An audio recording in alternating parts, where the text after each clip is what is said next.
السلام عليك يا أبا عبد الله.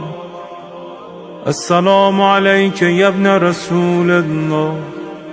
السلام عليك يا خيرة الله وابن خيرته. السلام عليك يا ابن أمير المؤمنين وابن سيد الوصيين. السلام عليك يا ابن فاطمة سيدة نساء العالمين. السلام عليك يا ثار الله وابن ثاره والوتر الموتور.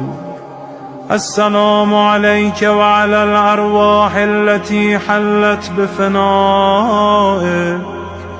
عليكم مني جميعا سلام الله أبدا ما بقيت وبقي الليل والنهار.